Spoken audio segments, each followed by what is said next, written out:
President, honourable delegates, the COVID-19 pandemic has devastated the economies of the world and upended the balance created centuries ago by states, nations and peoples. And it has forced us to live in a different way. We have been living since November 29, the date when it first made its appearance in the world, through an unprecedented crisis, a real world war. The pandemic has slowed down our lives. It has further deepened the gap between rich and poor. It has accelerated inequality and has disturbed the equilibrium of our national economies. No country has been spared of this.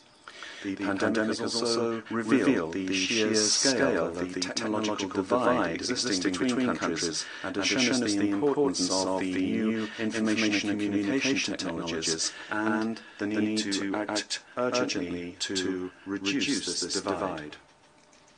Also, the inequalities observed in access to vaccines underscore the need to act in order to firmly anchor the spirit of solidarity, and it recalls to us the overriding role of multilateralism. And that is why, all together, with stronger solidarity, which really has its place at the heart of multilateralism, it is in that spirit that we must act to rebuild the world and save the nations and peoples. It is by including the magnitude of this reality that we will succeed in the work of this 76th session of the General Assembly of the United Nations and those of other major international gatherings, particularly the upcoming World Food Summit, COP26, and the 5th United Nations Conference on the Least Developed Countries.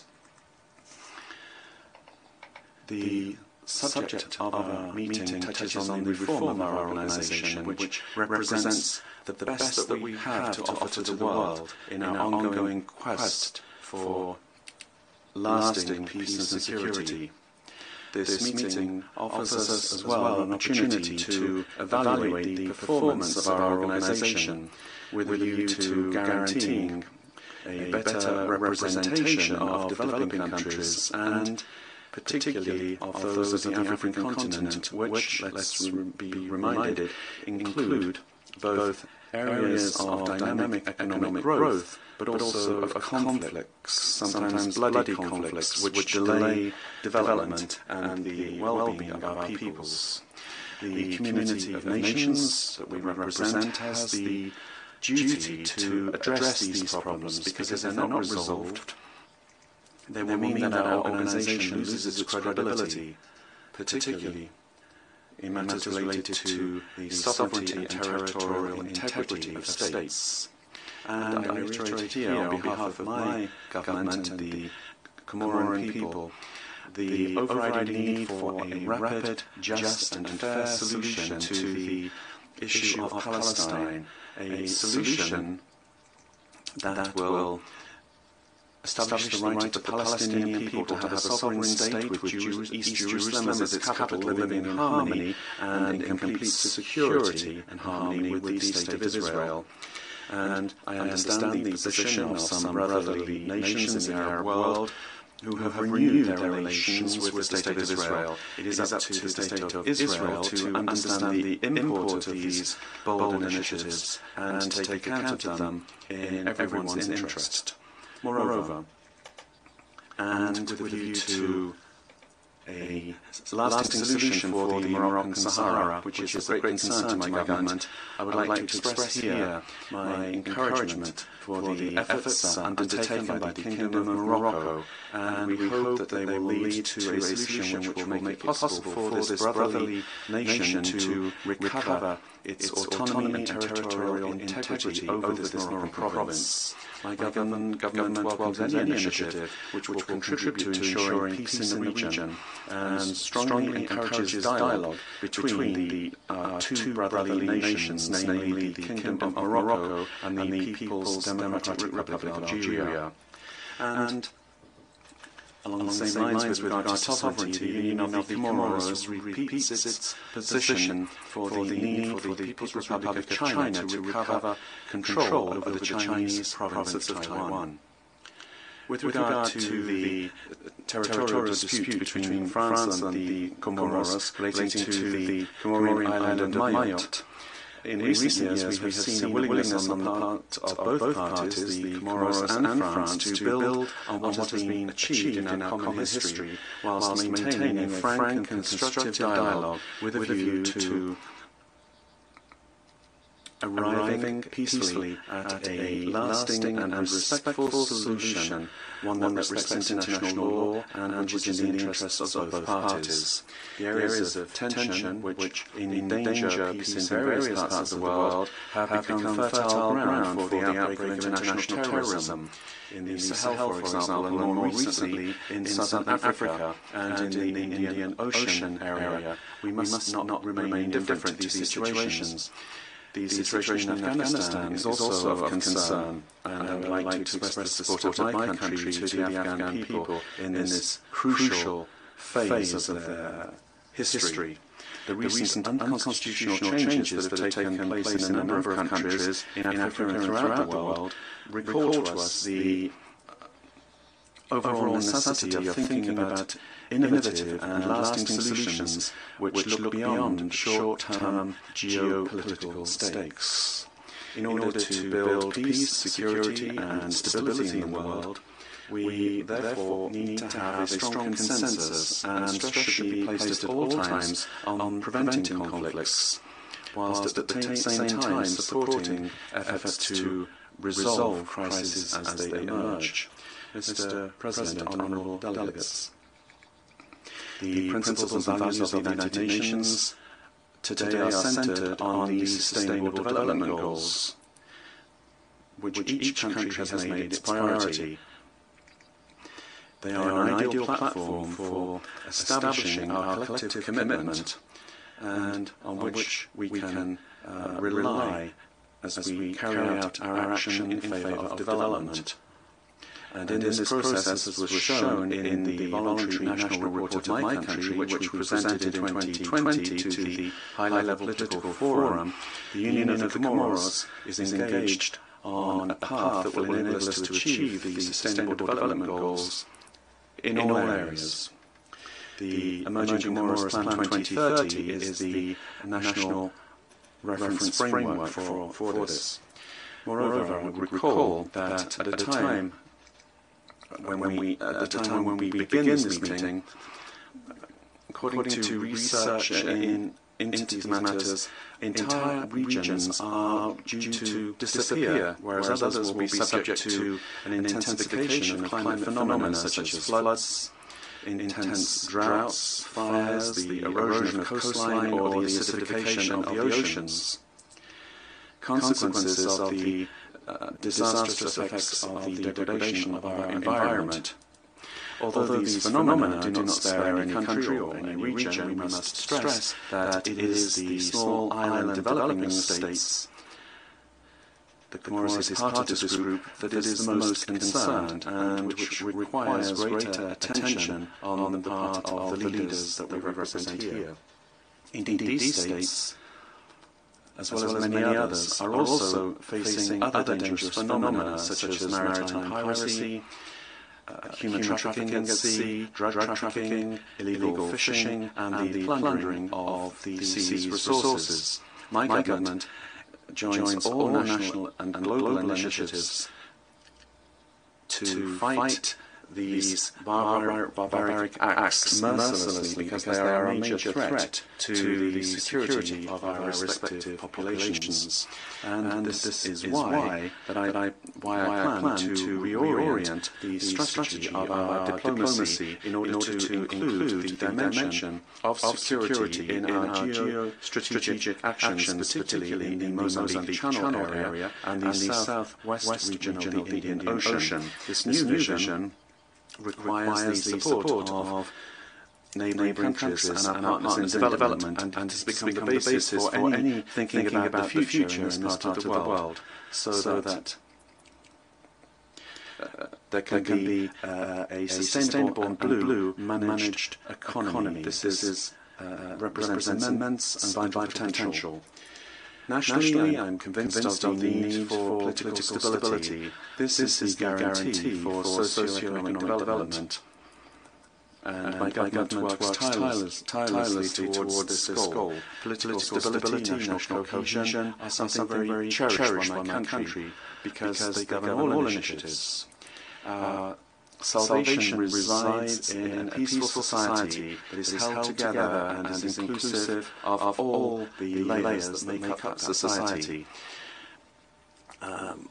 False information on social media and sometimes through reliable and unofficial channels only have the objective of harming the peaceful climate in our islands and undermine efforts to see the birth of the Union of the Comoros. But it is with national cohesion in mind that halfway through my mandate I have decided to engage in national political dialogue, which I hope will contribute to bringing together in a greater way the men and women of the Comoros Islands around essential goals, namely peace, security and national unity, which will make it possible to build on our efforts with a view to the socio-economic development of our country. And here I would like to thank the mission of South Africa, led by the Peace and Security Commissioner, who has just ended his stay in the Union of the Comoros a week ago, and was able to meet with all stakeholders in this dialogue, listen to everybody, understand and appreciate respective positions, and produce recommendations. Now it's up to all partners involved in this dialogue to move forwards. And I am aware that our country needs all forces available in society to build on what we have achieved over the last 20 years in the area of human rights, democratic changes of government, and to progress with our development. Also, Comorians must be able to trust justice, because that is what guarantees their rights and their protection.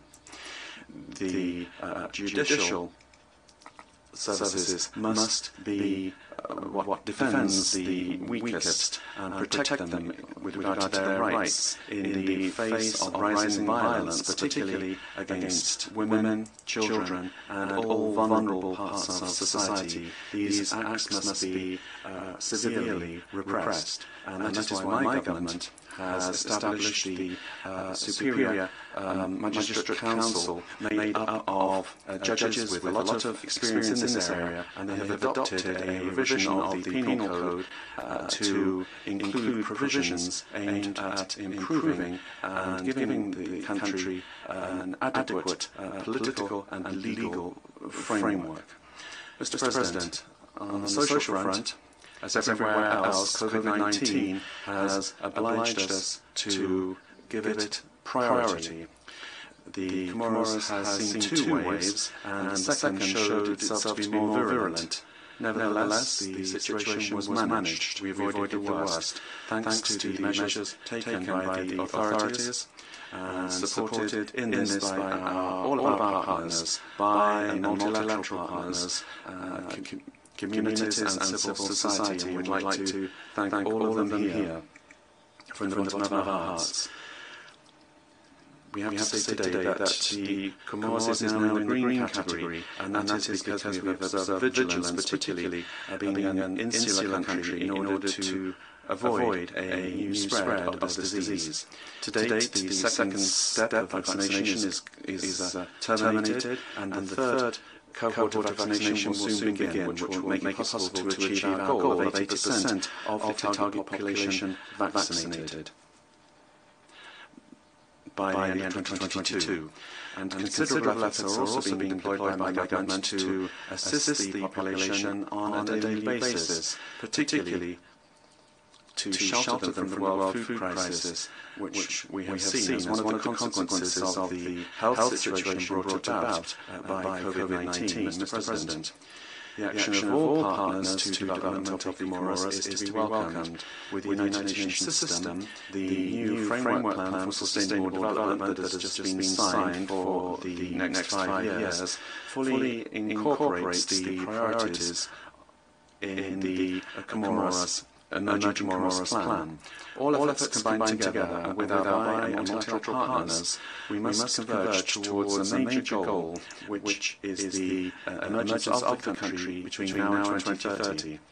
In this regard, I would like to recall here the organisation of the Conference of Partners in Development of the Comoros in December 2019, which saw the participation of hundreds of bi- and multilateral partners and the private sector.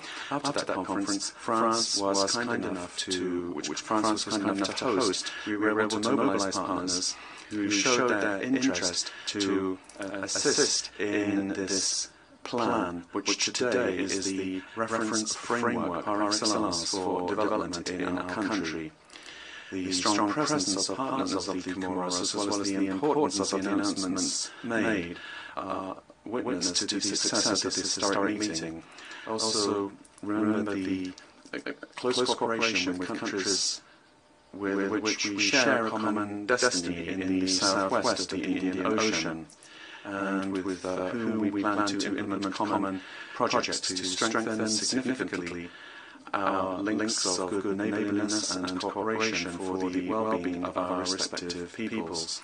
However, all of this effort, unfortunately, has been dampened by the COVID-19 pandemic, which has affected all countries, and when it comes to the Comoros, it has weakened the commitments that we took at the Paris conference. Today, reality is that we must say that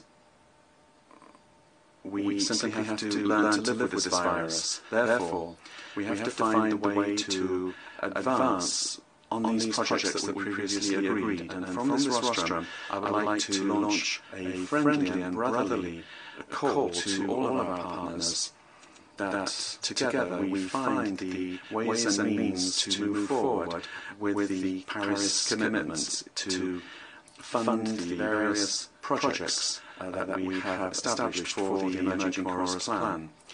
The country has established an executive secretary to follow up on the Conference of Development Partners, which will work closely with national bodies involved in this process and also with all of our partners. Mr. President, honourable delegates, regionally, the Union of the Comoros last May passed the presidency of the Commission of the Indian Ocean to France, and we wish them every success in advancing the ideals and values that are so close to the hearts of the peoples of the Indian Ocean. With regard to our presidency, it was a success, and it progressed the sub-regional organisation, bringing about a reform that made the organisation more effective, more modern, and more able to respond to the expectations of our respective peoples. Following an initiative that we took in Moroni, the Comorian presidency also helped to successfully manage the COVID-19 pandemic in the member countries by establishing a regional plan for a blue economy and a strategy for relaunching regional economies. The Comoros participates also in regional efforts aimed at ensuring security in the East African area. Support is also given to the Sicily Republic of Mozambique in their fight against terrorism, a scourge which unfortunately spares no country. The regional and international solidarity must be the order of the day in order to fight mercilessly against this scourge and ensure our regional security. Also, the Union of the Comoros is very honoured to hold the Vice Presidency of the African Union, and we have committed ourselves to play an effective role to promote the noble values that are defended by this continental organisation linked to peace, stability, and the respect for human rights, and the implementation of Agenda 2063 in all its aspects. The Comorian Vice Presidency of the African Union works closely with the Bureau of the organisation, particularly in the search for peaceful solutions to the various differences that exist between the Arab Republic of Egypt, the Republic of Sudan, and the Republic of Ethiopia. Excellencies, ladies and gentlemen, we come here every year to the United Nations. This proves the interest that we attach to multilateralism and our conviction with regard to the major role played by this organisation to make the world more humane. And in this regard, I would like to laud the speech delivered by His Excellency Joe Biden, President of the United States of America, for his commitment to multilateralism. Our presence here this year in the General Assembly translates, I think, a common determination, strong and unfailing, to work for the good of our respective peoples. We are here to say yes to all who will contribute to a better balance in the world and say no to those who would be against this. And particularly, we are here to say no to COVID-19. I thank you.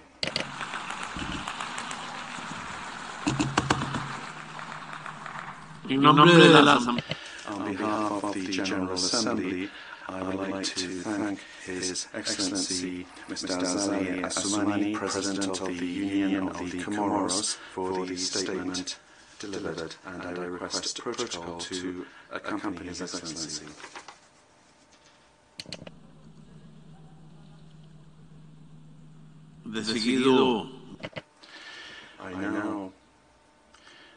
I'm happy to give the floor to the distinguished representative of Gabon to introduce an address by the head of state. Mr. President, I have the honor to introduce a statement, pre-recorded statement by His Excellency Ali Bongo Ondimba, President of the Gabonese Republic and head of state, to the general debate of the 76th session of the UN General Assembly.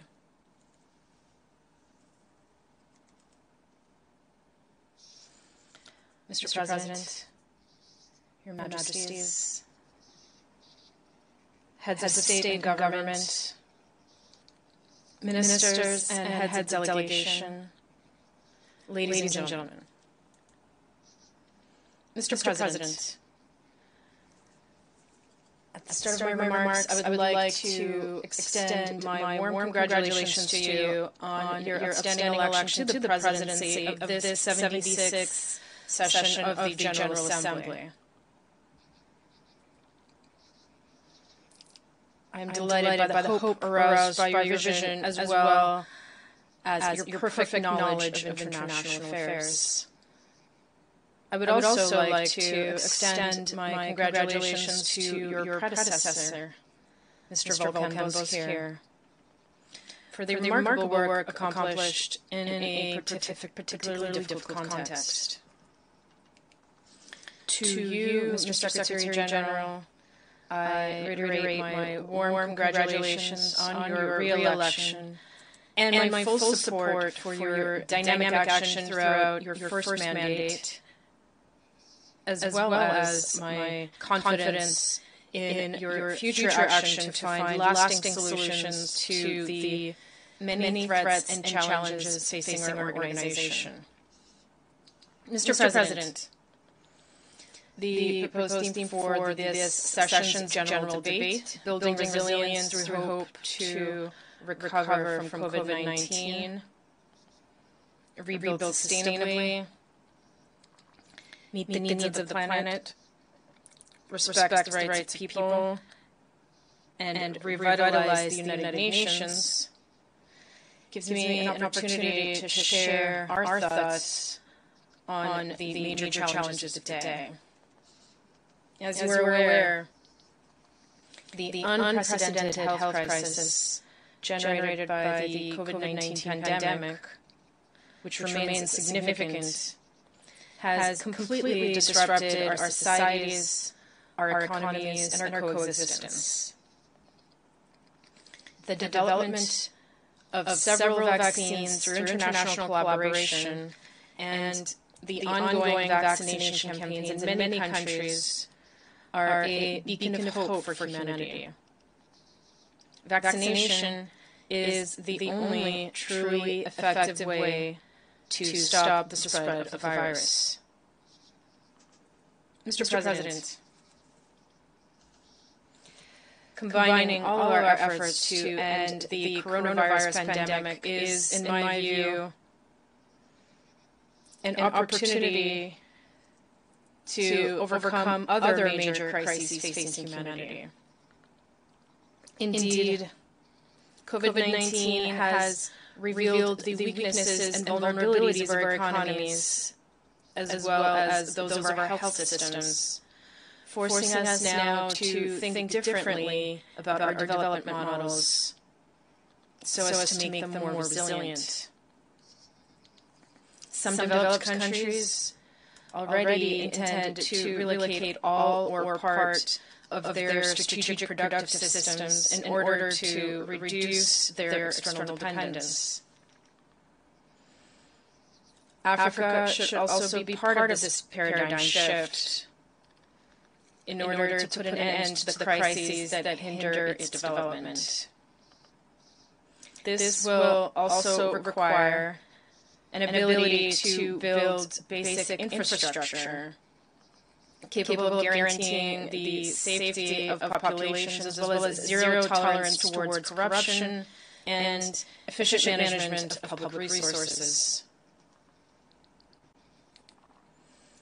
We will also need to train quality human capital, invest significantly and urgently in health infrastructure, and finally, break the vicious cycle of dependence on primary raw materials. Our economies must therefore industrialize to create more wealth by taking full advantage of the aforementioned human capital and our natural resources. To this end, rigorous and transparent debt management, as well as that of resources linked to the export of raw materials, is essential during the transition phase. Finally, we must more than ever accelerate the digital transition and mobilize internal resources by strengthening financial inclusiveness, especially for women.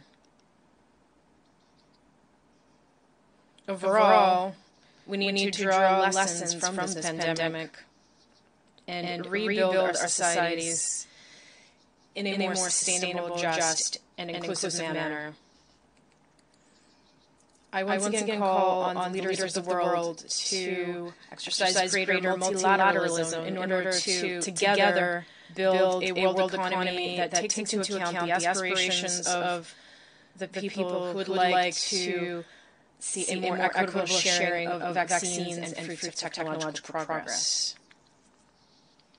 In this pivotal phase and this juncture, it is fundamental that we meet the just imperatives of our universal conscience, including an equitable distribution of technological gains.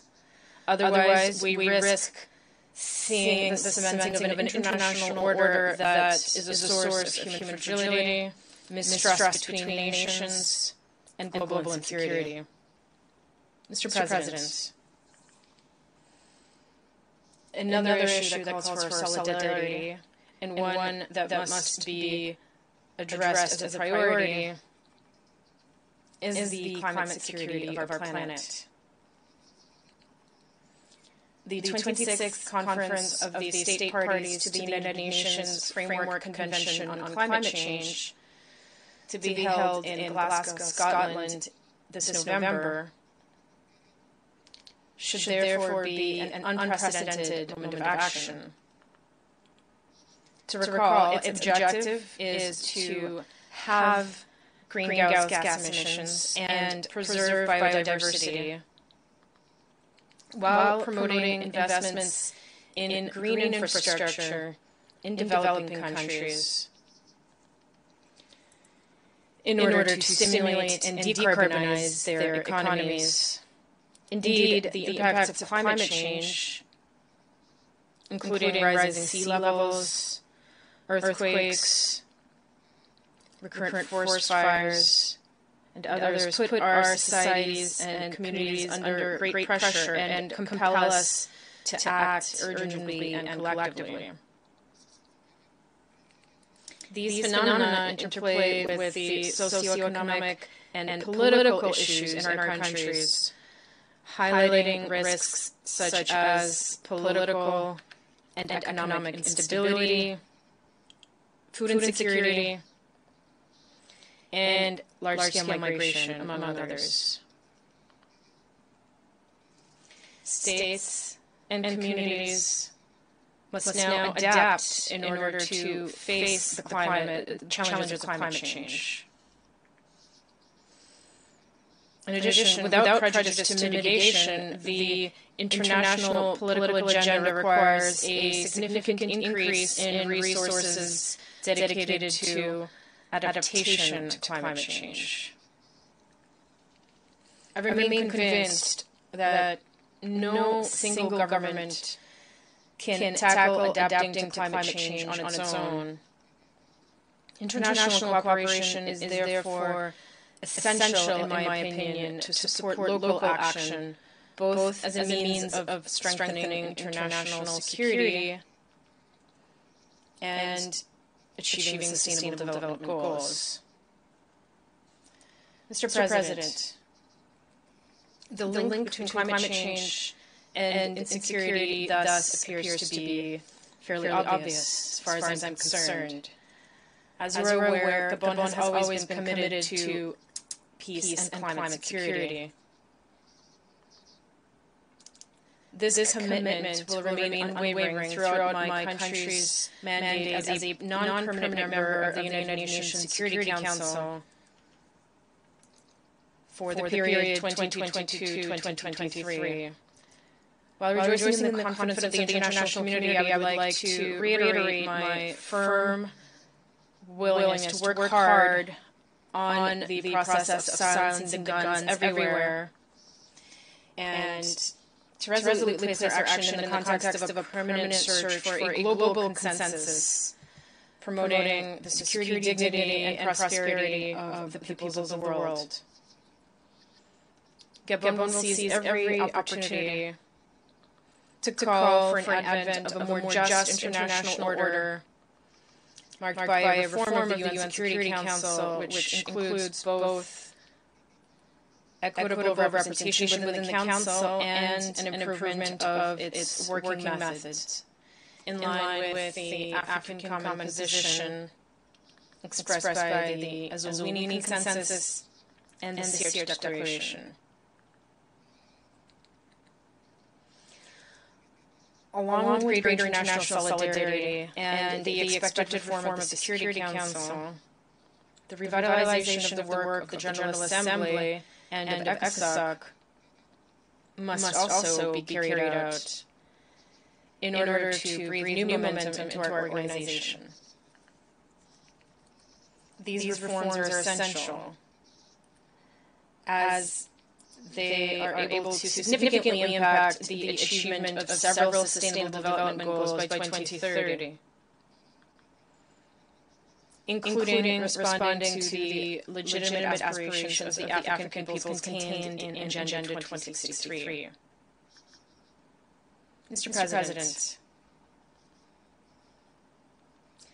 the hope of sustainably rebuilding our governance models and meeting the needs of the planet requires respecting and fulfilling the commitments made. I refer in particular to the transfer of clean technologies and improving access to renewable energies in order to speed up transition to a low-carbon industry that respects the environment. The implementation of these commitments is key to supporting the efforts of countries like Gabon, which has substantially mobilized domestic resources in the implementation of projects to adapt to climate change and preserve biodiversity. As part of its investment in climate security, Gabon annually sequesters the equivalent of 140 million tons of CO2 while it emits only 35. Thus, with a difference of more than 100 million tons of carbon each year, Gabon's action is decisive for the future of all mankind. The recognition of Ivindo National Park as a World Heritage Site, following the same for Lope Park, affirms the universal and exceptional value of our protected areas. I would like to take this opportunity to thank all of our partners and friends, and all of those who, through their multifaceted support, are accompanying our efforts to conserve and sustainably manage our forests. Mr. President,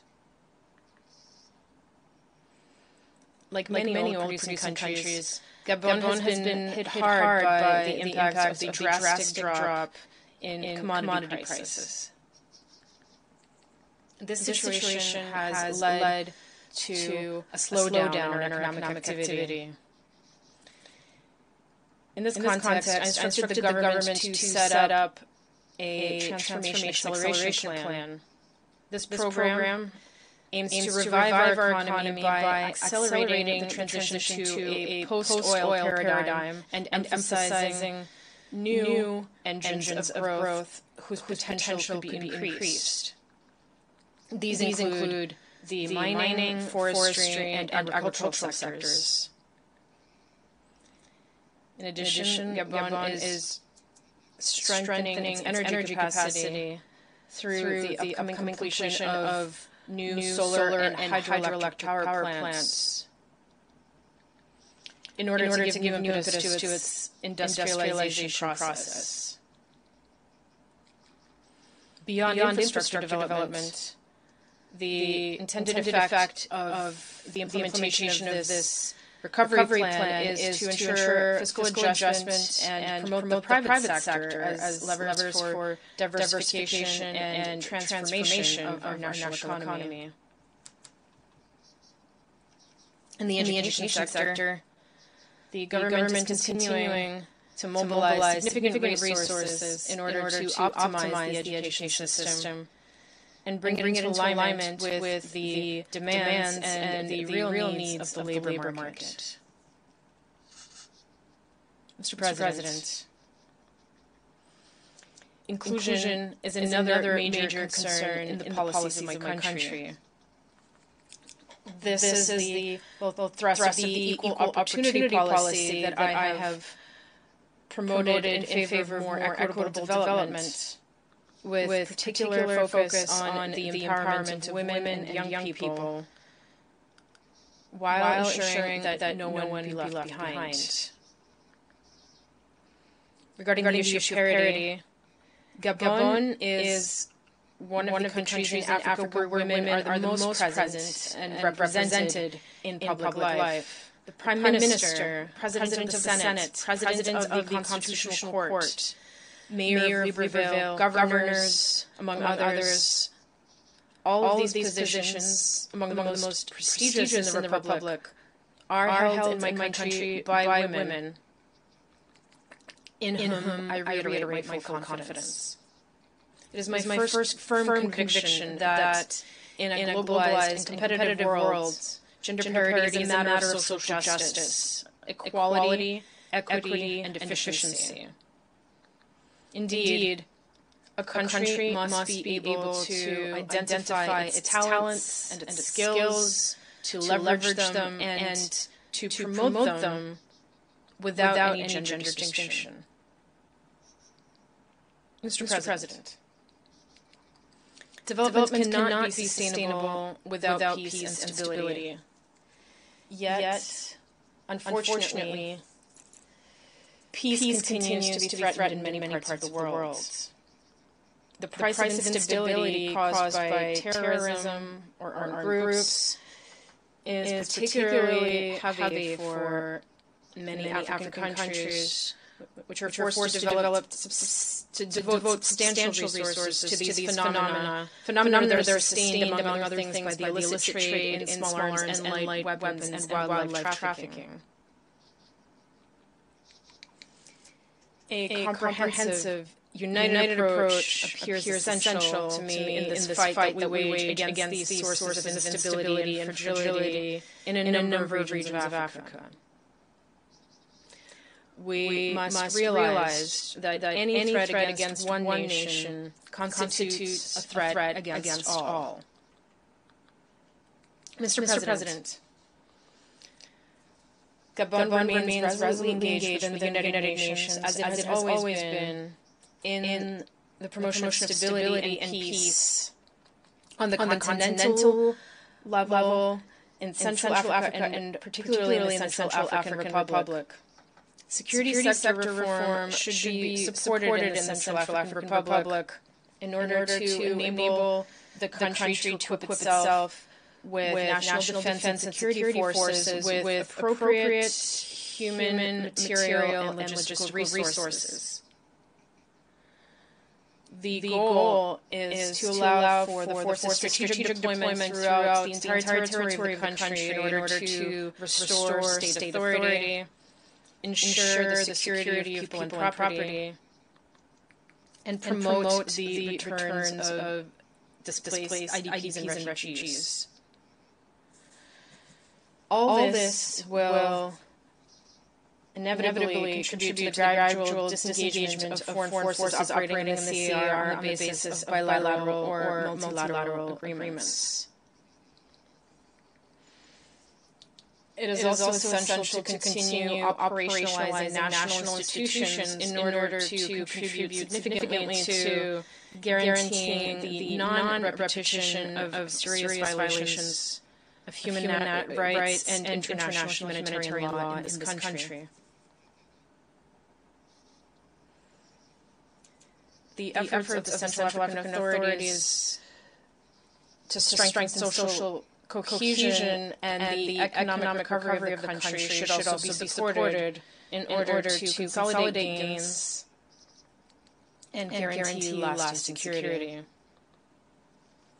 To this end, we call on the international community and donors to maintain providing adequate financial support in order to ensure stability and restore hope to the Central African people. Mr. President, building a better world will always be a shifting target as long as a number of people remain subject to unfair sanctions. I would therefore like to reiterate a solemn appeal for the total lifting of the embargo, which has been severely affecting the Cuban government and people for several decades. In conclusion, it is my pleasure to reaffirm Gabon's commitment to multilateralism and greater international solidarity, which remain, and I am convinced of this, our most secure assets for building a more resilient organization, one that is able to cope effectively with the challenges and threats facing humanity. Thank you.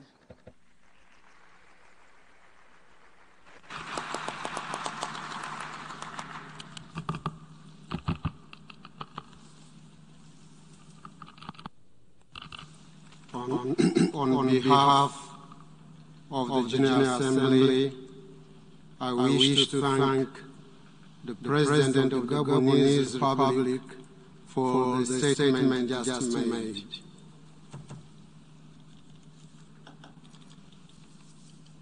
The Assembly will hear an address by Our Excellency Samia Suluhu Hassan, President of the United Republic of Tanzania. I request protocol to escort Our Excellency.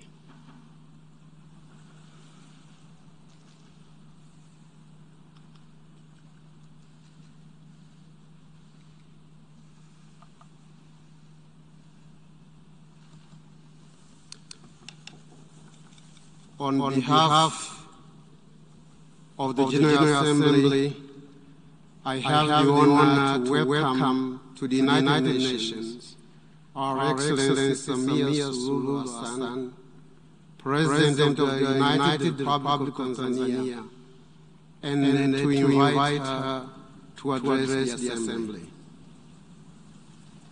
Thank you, Chair. Your Excellency Abdullah Shahid, President of the General Assembly, Your Excellency Antonio Guterres, Secretary General of the United Nations, Excellencies, Heads of State and Government, distinguished delegates, ladies and gentlemen, let me commence by joining previous speakers in applauding you, Mr. President, for being elected to preside over the 76th session of this August Assembly, and for the exemplary manner in which you have been presiding over this session. I also commend you for the able manner in which you mastered to make possible for us to meet physically, despite unprecedented circumstances brought by COVID-19 pandemic. The holding of this physical general debate this year, albeit with limitations, demonstrates again that humanity and multilateralism cannot and should not succumb to the virus. And thus, where there is a will, there is a way. This spirit is what we need going forward. It is why I support and subscribe to the theme of this 76th session that call all of us to build resilience through hope, to recover from COVID-19, rebuild sustainability, respond to the needs of the planet, respect the lives of the people, and revitalize the United Nations. Mr. President, this is my maiden speech at the United Nations General Assembly. Allow me, on behalf of the people and the government of the United Republic of Tanzania, to thank all members of the United Nations for your condolence message extended to our nation following the untimely passing of our late President, Dr. John Pombe Magufuli, on 17th March this year. May his soul continue to rest in eternal peace. We remain indebted to you for the thoughtful of comforting messages which helped us to prevail over that unprecedented taste to our nationhood. It is in the same vein that I thank the outgoing President of the 75th session for dedicating a slot on the 59th plenary meeting of the General Assembly on 16th of April.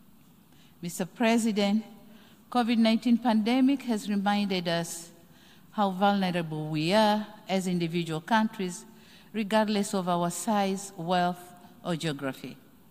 As we meet here today, we have less than a decade ahead to meet our collective commitment to achieve the Sustainable Development Goals.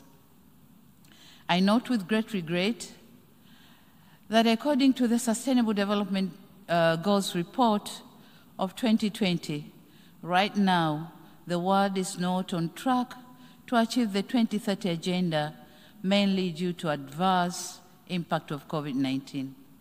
The report further shows that in some areas, this pandemic has even reversed the progress that was already achieved years back. For instance, it is expected that around 71 million people who got out of extreme poverty will be pushed back into that situation because of this pandemic. What is depressing is the fact that these impacts are not felt evenly. We in the developing world are the most affected. It is therefore imperative that concerted efforts are undertaken to address this devastating situation. Mr. President, developing nations must be assisted in addressing socioeconomic impact of out of COVID-19. On this note, we are thankful to multilateral financial institutions for their efforts in saving many economies from collapsing. These kinds of interventions are important. We cannot afford to take refuge on the onset of COVID-19 as an excuse for not making sufficient progress on achieving the Sustainable Development Goals. Mr. President, Tanzania has not been spared by COVID-19. After the onset of the pandemic, we in Tanzania, and I believe in many other developing countries, were stuck in the twilight of protecting lives and protecting livelihoods. Measures advocated by the World Health Organization were geared towards protecting lives. However, in an economy like Tanzania, consisting of a bigger proportion of people living on subsistence economy, whom we need to keep them afloat, my country therefore adopted all necessary measures to curb the spread of COVID-19, including joining the COVAX facility to ensure that Tanzania gain access to the COVID-19 vaccine. The vaccination campaign has started in July this year with the most vulnerable communities and later on other age groupings. Mr. President, globally, when COVID-19 vaccines were being developed, some of us were hopeful that this would mean something good to all of humanity. Nevertheless, we have come to learn that the virus is moving faster than the global production of distribution of vaccines. And the vast majority of vaccines have been administered in high and upper middle income countries. With the current pace, it is less likely that we'll meet the WHO threshold of vaccinating at least 40% of people in every country by end of 2021, and at least 70% by the first half of 2022. The level of vaccine inequity that we see is appalling. It is truly disheartening to see that whilst most of our countries have inoculated less than 2% of our populace and thus seek more vaccines for our people, other countries are about to roll out the third dose, calling it booster vaccine. We tend to forget that nobody is safe until everyone is safe. It is indispensable that countries with surplus COVID vaccine doses share them with other countries. On another note, it is our humble request that the patent rights on COVID-19 vaccines should be waived for developing countries so that they can afford to produce the vaccines. This is not only a necessary move to end this pandemic, but also the right thing to do in order to save humanity. Mr. President, on economic fronts, the United Republic of Tanzania, like other countries, has not been spared by the effects of the COVID-19.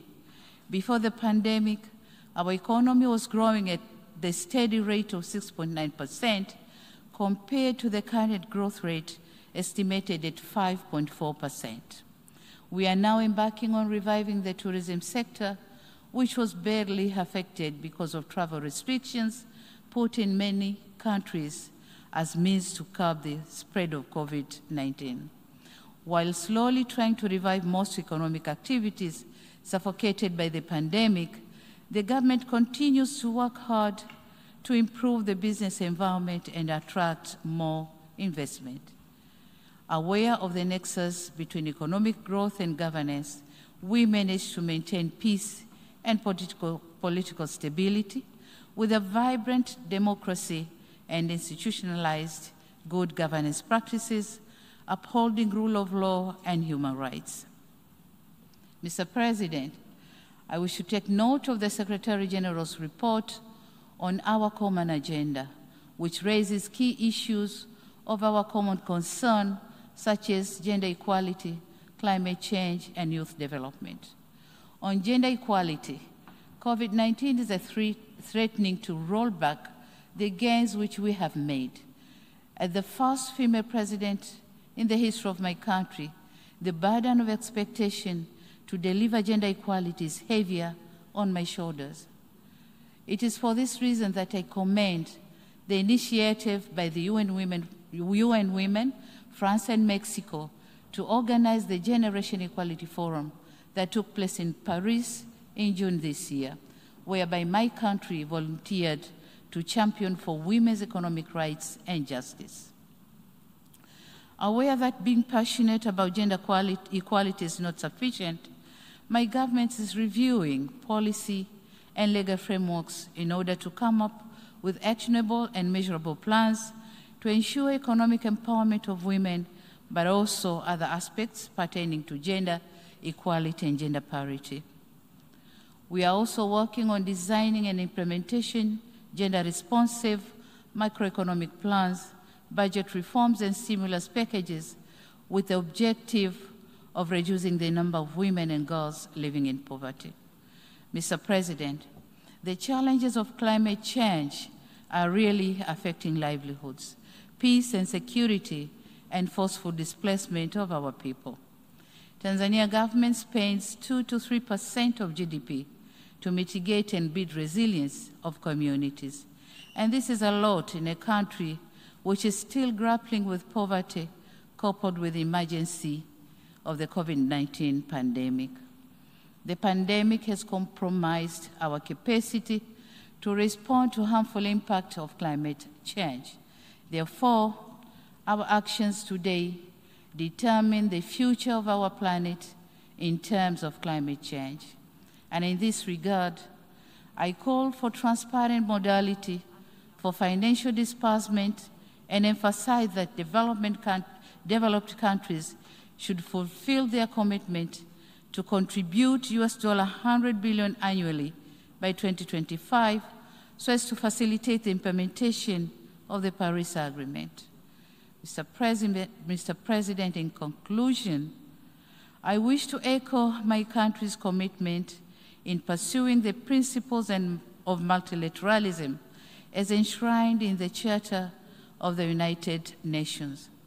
I urge other nations to continue supporting this august institution.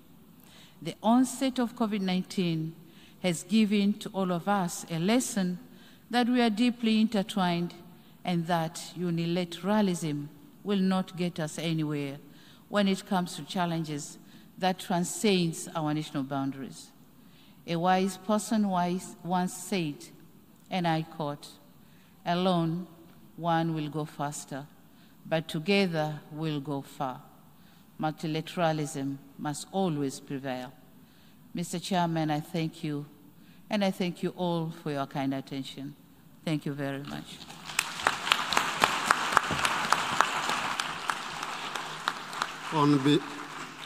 On behalf of the General Assembly, I wish to thank the President of the United Republic of Tanzania for the statement just made, and I request protocol to escort Her Excellency.